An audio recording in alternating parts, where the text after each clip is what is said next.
Poin nomor 7. Rasha sama sekali tidak suka dengan sikap Lucky yang selalu mengekspresikan sesuatu dengan berlebihan seperti berteriak, bertepuk tangan sendiri, atau menunjukkan wajah gemasnya yang menurut Rasha sangat kekanak-kanakan. Maaf ya, aku kelepasan. Soalnya kota ini benar-benar menarik. Banyak yang aku baru lihat di sini. Terus budayanya sangat kental. Keren banget, eksotik. Aku sudah bilang padamu jangan berteriak.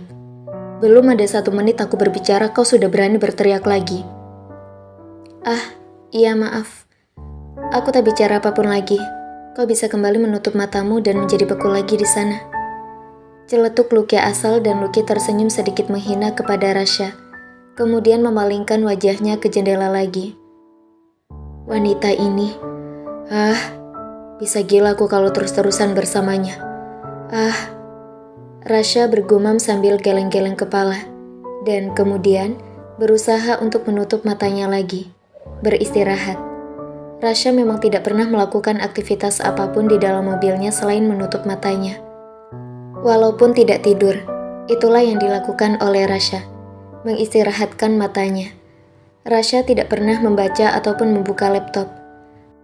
Rasha juga jarang sekali membuka pesan di handphonenya kalau sedang ada di mobil. Rasha sangat menjaga kesehatan matanya yang menurutnya adalah aset pentingnya. Walaupun kesal kepada Rasha, tidak mematahkan keinginan Lucky untuk terus menikmati keindahan kota Surabaya. Lucky mencoba untuk tidak menunjukkan ekspresinya dengan teriakan yang dapat membangunkan manusia kutub di sampingnya. Lucky hanya tersenyum atau tertawa tanpa suara, sambil memfoto sesuatu yang disukainya. Begitu terus yang dilakukan oleh Lucky hingga mereka tiba di Aurora Hotel, yang sangat megah di Surabaya. Mana gunungnya? Kenapa sekarang kita ke hotel? Celetuk Lucky saat Rasha menyuruhnya turun. Aku akan pergi lebih dulu ke Bromo nanti malam jam 10. Kalau kau ingin ke sana juga, Jun akan menemanimu untuk jalan-jalan besok pagi. Kali ini Rasha sedang berbaik hati mau menjawab pertanyaan dari Lucky. Kenapa waktu keberangkatan kita berbeda? Jangan berpikir kau bisa menjualku pada seseorang di hotel ini ya. Apa kau pikir aku orang yang berbisnis perdagangan wanita? Rasha yang sudah berjalan memasuki lobi hotel lebih dulu daripada Lucky, langsung berbalik arah dan menatap Lucky dengan wajahnya yang merah karena malu. Lucky baru saja berteriak ke arah Rasha dan mengundang orang-orang di sekitar mereka menatap Rasha.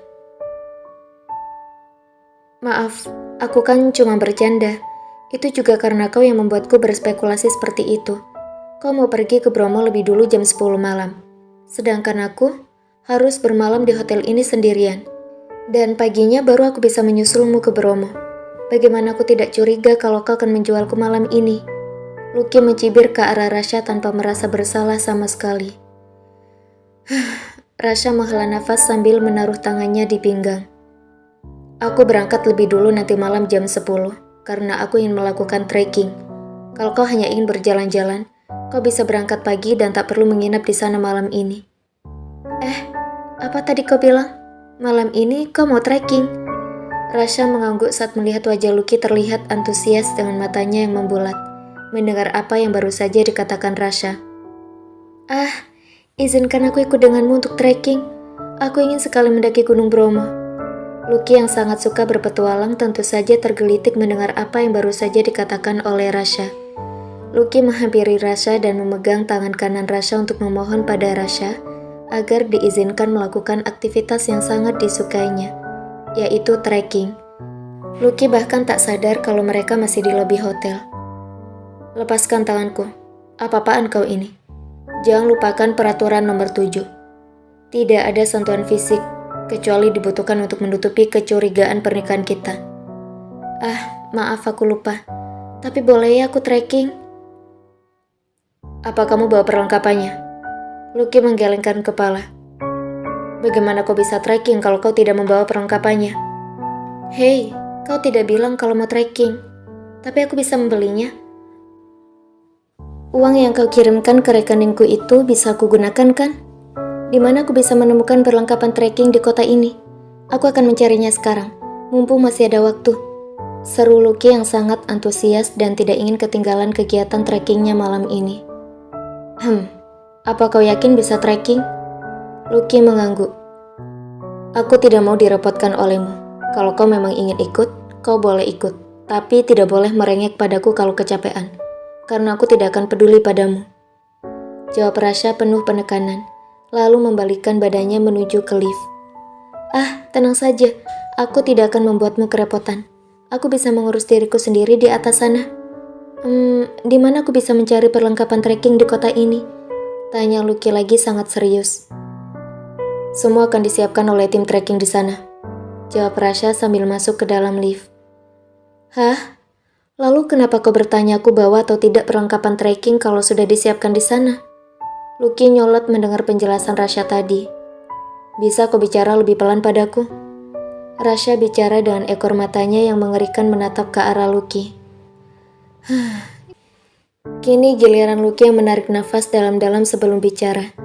Baiklah, aku minta maaf manusia kutub. Lucky memutar bola matanya dan kemudian menatap lurus ke pintu lift. Jaga sikapmu padaku, atau aku tidak akan mengizinkan kamu trekking. Iya. Aku akan merubah sikapku menjadi manis sekali. Jangan batalkan trekkingku ya. Ting. Rasha tidak menjawab apapun lagi. Hanya keluar dari lift dan menuju ke presiden suite room yang sudah disiapkan untuknya. Hei, di mana kamarku? Teriak Lucky memanggil Rasha, tapi tidak dijawab oleh Rasha yang sudah masuk ke dalam ruang presiden suite roomnya. Nyonya muda, kamar Anda tentu saja bersama dengan Tuan Muda Rasha. Juna menjawab kemudian berjalan agak cepat membukakan pintu kamar presiden suite room yang tadi sudah ditutup oleh Rasha. Silakan masuk Nyonya muda. Juna agak menunduk sebagai tanda hormat kepada Lucky.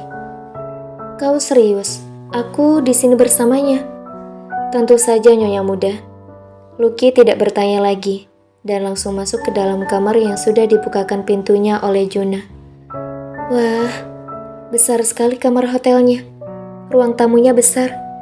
Lucky langsung berlari ke arah sofa dan duduk di kursi sofa. Wah, ini empuk sekali. Terakhir kali aku duduk di kursi empuk ini 5 tahun lalu, saat ikut dalam konferensi pertemuan dokter-dokter se-Eropa bersama ayahku. Gumam Lucky dalam hatinya, yang begitu senang melihat kamar hotel tempatnya menginap sekarang. Cocktail, Lucky setengah berteriak dan kemudian menuju ke meja makan untuk mengambil welcome drink yang disediakan di atas meja makan. Hei, ingat perjanjian nomor 8. Jangan coba-coba kamu meminumnya.